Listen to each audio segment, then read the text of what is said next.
राष्ट्रवादीचे आमदार शेखर निकम यांच्या मुलीचा आज शुभविवाह आहे।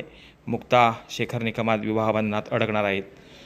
या विवाहाला अजित पवार येणार होते असा शब्द आमदार शेखर निकम यांना अजित पवार यांनी दिला होता।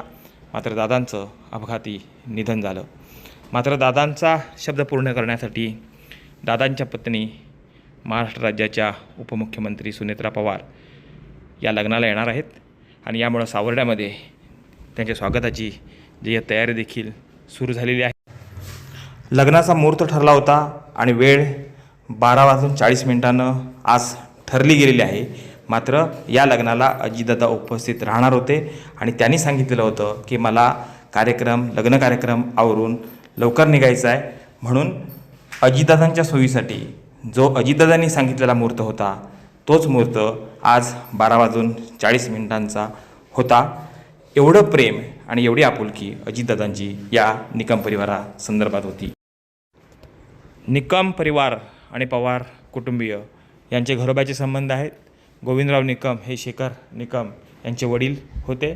खासदार म्हणून त्यांनी कारकीर्द गाजवली होती। त्यांच्या आणि शरद पवार यांचे देखील जिव्हाळ्याचे संबंध होते। नंतरच्या पिढीमध्ये हे संबंध पुढे पाहायला मिळाले आणि शेखर निकम आणि अजित पवार या दोघांची देखील मैत्री उभ्या महाराष्ट्रानं पाहिलेली आहे। प्रेम, जिव्हाळा, आपुलकी आणि घरोबा या दोन्ही परिवारामध्ये मागील 2 पिढ्यांपासून पाहायला मिळाला होता।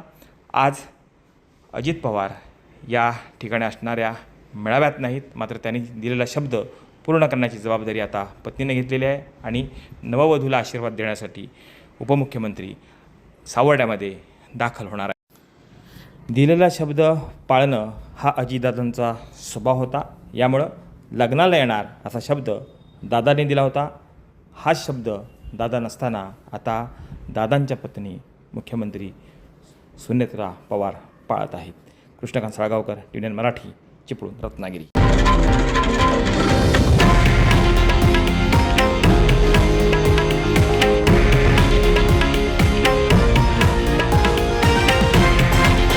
हे आहे देशातील नंबर 1 न्यूज नेटवर्क आणि आपण पाहत आहात TV9 मराठी, एकमेव।